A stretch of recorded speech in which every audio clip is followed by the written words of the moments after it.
안녕하세요. 오늘 저희가 좀 깊게 파고들어 볼 주제는요. 바로 데브옵스 엔지니어, 특히 신입으로 지원할 때 자주 나올 법한 면접 질문들입니다. 그리고 거기에 대한 실무적인 답변 예시까지 한번 보려고 해요. 여러분이 보내주신 이 자료들이 꼭 경험 많은 선배가 정리해준 비법 노트 같더라고요.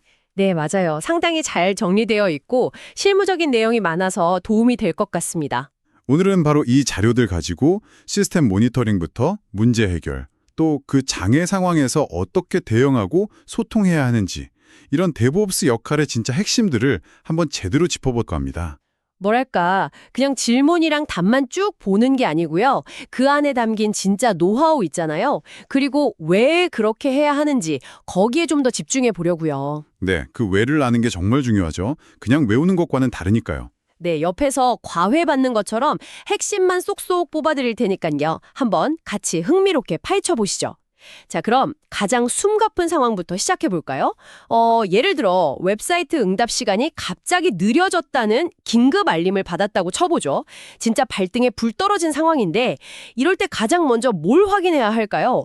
자료에서는 딱 세 가지 핵심 지표를 강조하네요. 바로 레이턴시, 그러니까 실제 요청 처리 시간, 그리고 에러 레이트, 온유 응답 비율이죠. 마지막으로 리소스 세츄레이션, 서버의 CPU, 메모리, 네트워크, 디스크 같은 자원이 얼마나 지금 힘들어하는지 보여주는 포화도. 이걸 그래파나나 프로메스이스 같은 도구로 대시보드에서 본다고요. 네, 핵심을 정확히 짚으셨어요. 이 세 가지가 시스템 상태를 가장 빠르게 진단할 수 있는 일종의 바이탈 사인 같은 거죠. 근데 여기서 중요한 건 이걸 따로따로 보는 게 아니라 같이 봐야 한다는 점이에요. 예를 들어 레이턴시만 높다면 그냥 트래픽이 잠깐 몰렸나 보다 할 수 있는데 자료에서 예시로 든 것처럼 레이턴시랑 에러 레이트가 같이 막 치솟는다. 아, 같이 오른다? 네. 그러면 이건 단순 부하 문제가 아닐 가능성이 크다는 거죠. 서버 내부에 데드락 같은 더 심각한 문제가 있을 수 있다는 강력한 신호예요. 이 지표들 간의 관계를 읽는 게 중요합니다. 그리고요, 지표가 지금 뭔가 이상하다는 걸 알려줬다면 그 다음엔 왜 이상한지를 파고들어야 하잖아요. 그때 필요한 게 바로 로그 데이터입니다. 아, 로그요? 네, 웹서버의 액세스 로그, 에러 로그, 또 시스템 자원 사용량 관련 로그들까지 면밀히 살펴보는 그런 통합적인 접근이 꼭 필요해요. 로그에는 지표만으로는 알 수 없는 아주 구체적인 내용들이 담겨 있거든요. 그렇군요. 그러니까 지표는 약간 응급실에서 환자 상태 빠르게 체크하는 거고, 로그는 CT나 MRI 찍어서 병의 원인을 자세히 들여다보는 느낌이네요. 오, 비유가 아주 적절한데요. 맞습니다. 액세스 로그만 봐도 요청 시각, 어떤 방식으로 요청했는지, 게시인지 포스트인지, 어떤 페이지를 요청했는지, URL, 누가 요청했는지, IP, 서버는 어떻게 응답했는지, 응답 코드 200인지 404인지, 데이터 크기는 얼마였는지, 심지어 어떤 브라우저나 앱에서 접속했는지, 유저 에이전트까지 다 나오니까요. 와, 정보가 정말 상세하네요. 그렇죠. 에러 로그는 더 중요할 수도 있어요. 에러가 언제 났는지, 어떤 종류의 에러인지, 어떤 요청 처리하다가 에러가 났는지, 그리고 문제 해결의 결정적인 실마리가 되는 그 스택 트레이스 있잖아요. 아, 그 복잡해 보이는 코드 뭉치요. 네, 그게 다 담겨 있죠. 자료에 나온 답변 예시를 보면 이게 실제로 어떻게 쓰이는지 잘 나와요. 액세스 로그 뒤져서 특정 IP에서 이상하게 404 에러를 많이 내는 걸 찾는다거나 아니면 에러 로그에서 DB 연결 실패 같은 메시지를 딱 발견해서 아, 이게 원인이구나 하고 특정하는 거죠. 와, 진짜 탐정 수사 같네요. 지표랑 로그를 막 교차 분석하면서 단서를 찾아가는 과정. 흥미로운데요? 근데요, 이런 모니터링 데이터들, 특히 로그는 실시간으로 어마어마하게 쌓일 거 아니에요? 그렇죠. 상상 이상으로 많습니다. 이 엄청난 양의 데이터를 효율적으로 저장하고 또 필요할 때 빠르게 꺼내보려면 우리가 보통 쓰는 그런 관계형 데이터베이스, RDBMS로는 좀 힘들 것 같아요. 자료에서도 그래서 프로메트레스 같은 시계열 데이터베이스, TSDB를 쓴다고 하던데 이게 왜 RDBMS보다 더 유리한 건가요? 이 부분이 좀 궁금하더라고요. 핵심은 역시 최적화예요. TSDB는 이름 자체가 타임 시리즈 데이터베이스잖아요. 말 그대로 시간에 따라 변화하는 데이터들. 예를 들면 매초 변하는 CPU 사용률, 네트워크 트래픽량, 에러 발생 건수 같은 이런 데이터를 저장하고 조회하는데 그냥 처음부터 딱 맞춰서 설계된 거예요. 초당 수천, 수만 건씩 데이터를 막 쏟아부어도 빠르게 쓰고 또 빠르게 읽어올 수 있게 최적화되어 있죠. RDBMS는 데이터들 간의 관계를 정의하고 그 데이터의 정합성, 트랜잭션 처리 이런 데 강점이 있지만 이런 대규모 시계열 데이터 처리에는 사실 좀 부하가 걸릴 수 있어요. 구조적으로요. 아하, 데이터 모델 자체도 다르다고 나오네요. TSDB는 매트릭 이름이랑 여러 레이블 조합, 그리고 시간이랑 값 이렇게 구성된다고요. 예를 들어서 HTTP 리퀘스트 토탈, 메서드는 포스트, 서비스는 페이먼트, 코드는 200 이런 식으로 저장하면 나중에 결제 서비스의 포스트 요청 중 성공한 것만 딱 골라서 볼 수 있겠네요. 네, 정확해요. 그 레이블 기반 모델이 정말 강력해요. 데이터를 아주 유연하게 여러 차원으로 자르고 붙여서 볼 수 있거든요. 근데 여기서 더 중요한 게 있어요. 자료에서 프롬QL 같은 쿼리 언어를 강조하잖아요. 네네, 프롬QL. TSDB의 진짜 힘은 단순히 데이터를 잘 저장하는 데만 있는 게 아니라 프롬QL처럼 시계열 데이터 분석에 특화된 쿼리 언어를 제공한다는 데 있어요. 예를 들어서 rate, HTTP request total, 서비스는 payment, OM 이런 간단한 쿼리 하나로 최근 5분 동안 결제 서비스의 초당 요청 수가 어떻게 변했는지 그 변화율을 바로 계산할 수 있어요. 와, SQL로 하려면 엄청 복잡하겠는데요? 그쵸. RDBMS에 SQL로 하려면 막 서브 쿼리 쓰고 윈도우 함수 쓰고 훨씬 복잡해지고 성능 부담도 커지죠. 이건 그냥 기술적인 차이를 넘어서서 운영자가 시스템 상태에 대해서 얼마나 쉽고 빠르게 그리고 깊이 있는 질문을 던질 수 있느냐를 결정하는 뭐랄까 패러다임의 전환 같은 거라고 볼 수도 있어요. 와, 단순히 저장만 잘하는 게 아니라 데이터를 이해하고 질문하는 방식 자체를 바꾸는 거군요. 그래서 요즘 대규모 시스템 모니터링에는 TSDB가 거의 기본처럼 쓰이는 거네요. 이제 확실히 알겠습니다. 그러면 이렇게 힘들게 모으고 잘 저장한 데이터를 효과적으로 보여주는 것도 그만큼 중요하잖아요. 당연하죠. 구슬이 서말이라도 꿰어야 보바디거예요. 네. 자료에서 좋은 대시보드의 요건들을 몇 가지 제시하던데 그냥 보기 좋게 만드는 것 이상의 어떤 기능적인 부분들이 중요할까요? 그 기준들이 꽤 구체적이더라고요. 네, 좋은 대시보드는 단순한 데이터 점검판이 아니에요. 시스템 상태에 대한 이야기를 명확하게 전달해야 하죠. 자료에서 나온 몇 가지 핵심 요건을 좀 볼까요? 첫째가 가독성. 복잡하게 생각할 필요 없이 딱 봤을 때 지금 실시간 에러율이 어떻고 평균 응답 시간이 어떻고 주요 서비스 자원 상태가 어떤지 이런 핵심 정보가 한눈에 들어와야 해요. 직관적인 그래프랑 명확한 이름표가 중요하죠. 네, 딱 보면 알아야죠. 둘째는 커스터마이즈 가능성. 이게 중요해요. 왜냐하면 개발자, 운영자, 또 가끔은 사업 부서 사람들도 보는데 역할마다 관심사가 다르거든요. 그러니까 내가 관심 있는 특정 서비스나 특정 기간, 특정 환경만 필터링해서 본다거나 아니면 더 자세히 보고 싶을 때 클릭해서 상세 정보로 파고드는 드릴다운, 그런 유연성이 필요해요. 아, 맞춤 기능이군요. 그리고 실시간성, 이것도 진짜 중요하겠네요. 문제 터지고 한참 뒤에 알면 의미 없으니까요. 그렇죠. 거의 실시간으로 데이터가 반영되어야 빠른 판단이 가능하죠. 그리고 경고 알림 연동 기능. 이게 정말 핵심 같아 보이는데요. 그냥 그래프만 띡 보여주는 게 아니라 미리 정해놓은 기준치, 임계치를 넘어가면 그래프 색깔이 확 바뀐다거나 경고 표시가 뜨고 동시에 슬랙이나 이메일 아니면 페이저 듀티 같은 걸로 바로 알림을 써주는 거죠. 네, 바로 그거예요. 이게 진짜 중요해요. 예를 들어 결제 서비스 500 에러율이 갑자기 5%를 넘었다. 그러면 대시보드에서 그 부분이 막 빨갛게 번쩍이면서 동시에 담당자 슬랙 채널에 긴급 알림이 빡 가는 거죠. 이게 바로 이야기를 전달하는 대시보드예요. 문제가 생겼다는 걸 즉시 그리고 명확하게 알려주는 거죠. 와, 상상만 해도 긴장되네요.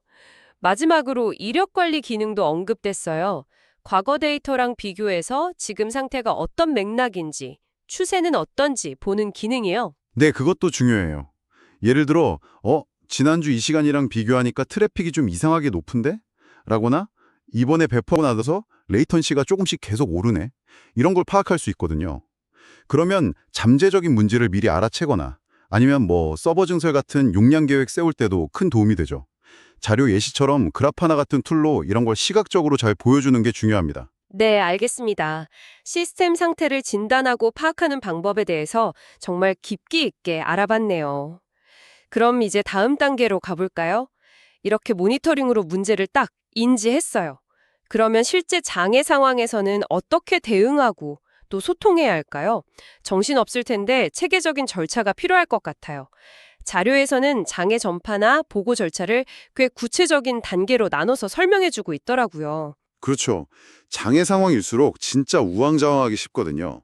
그래서 미리 약속된 체계적인 프로세스가 있으면 시간을 아끼고 관련자들이 효과적으로 협력해서 문제를 빨리 해결하는 데 결정적인 도움이 됩니다. 자료에 나온 절차를 보면 첫 번째 단계가 즉각적인 식별과 팀 내 알림이에요. 장애를 처음 발견한 사람이 최대한 빨리 정해진 채널, 예를 들어 전용 슬랙 채널이나 긴급 호출 시스템 같은 걸로 핵심 관련자들한테 상황을 전파하는 게 시작이죠. 여기서 속도가 생명이에요. 네, 빨리 알려야죠. 두 번째는 장애 요약 및 영향 분석이네요. 지금까지 파악한 내용들, 그러니까 어떤 서비스에 문제 생겼고 사용자들은 뭘 못하고 있는지, 로그인이 안 된다, 결제가 실패한다 등등. 원인은 뭘로 추정되고 또 가능하다면 이게 얼마나 심각한지 등급 같은 걸 매겨서 간단하게 정리해서 공유하는 거군요. 이때 미리 만들어둔 템플릿 같은 거 쓰면 좋겠네요. 빠르고 일관성 있게. 네, 템플릿 활용 아주 좋은 방법입니다. 세 번째 단계는 조치 현황이랑 앞으로 어떻게 할 건지 계획 공유예요. 지금 당장 뭘 하고 있는지, 문제 서버를 일단 빼놨다, 이전 버전으로 롤백하고 있다 등등 앞으로 뭘 더 할 건지, 그리고 사람들이 제일 궁금해하는 거 있죠. 언제쯤 복구될 것 같은지? ETA. ETA. Estimated Time of Arrival. 여기선 복구 완료 예상 시각이겠죠? 네, 이걸 최대한 투명하게 공유하는 게 중요해요. 물론 상황 따라 바뀔 수 있지만 그래도 현재 예측치를 알려주는 것만으로도 불안감을 많이 줄여줄 수 있거든요. 그렇군요. 마지막으로 불 다 끄고 나서도 할 일이 있네요. 후속 리포트 작성하고 회고, 포스트모텀 하는 단계.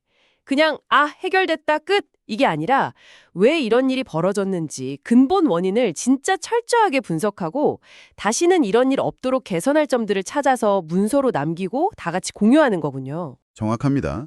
이 회고 과정이야말로 조직이 장애로부터 배우고 더 튼튼해지는 핵심적인 활동이에요. 이 전체 장애 대응 프로세스를 쭉 보면 키워드는 딱 세 가지로 요약할 수 있을 것 같아요.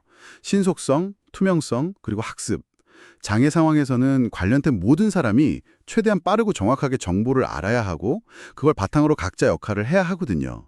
그리고 장애는 발생할 수밖에 없다고 인정하되 일단 발생하면 철저히 분석해서 교훈을 얻고 우리 시스템이란 프로세스를 계속 개선해 나가는 그런 학습하는 문화를 만드는 게 정말 중요합니다. 네, 학습하는 문화. 자료에서 답변자가 AWS의 공식 문서나 다른 회사들이 공개한 장애 보고서 같은 걸 참고해서 개인적으로 절차를 연습해봤다, 이런 언급을 한 부분이 되게 인상 깊었어요.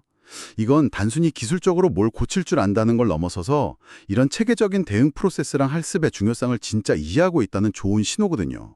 실제 사례를 통해 배우는 거 정말 중요합니다. 정말 공감됩니다.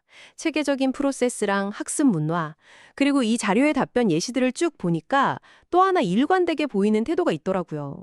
바로 모르는 건 좀 부끄러워하지 않고 솔직하게 인정하고 대신 적극적으로 배우려는 자세를 보여주는 거예요.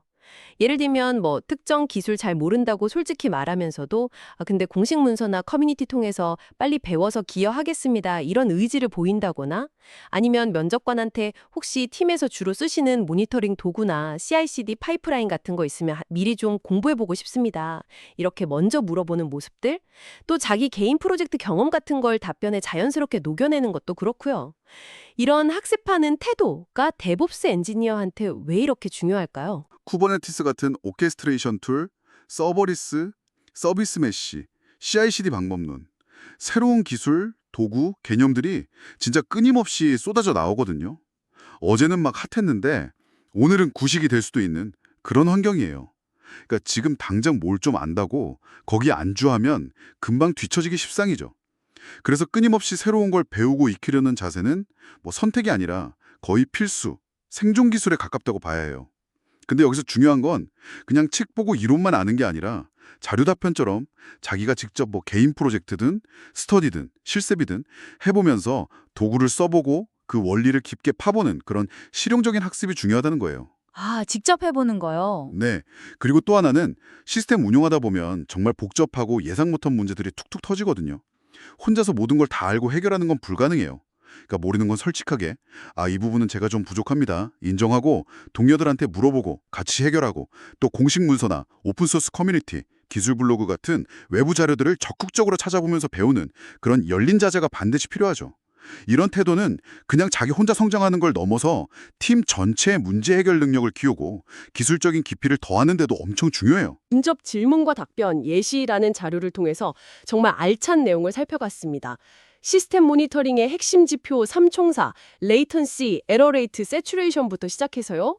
그라파나 프로메티우스 같은 강력한 도구들, 또 TSDB가 왜 중요한지, 로그 분석의 가치, 효과적인 대시보드는 어떻게 만들어야 하는지, 그리고 위기 상황에서의 체계적인 장애 대응 프로세스와 끊임없이 배우는 자세의 중요성까지. 와, 정말 많은 이야기를 나눴네요. 이 모든 걸 관통하는 핵심은 뭘까요?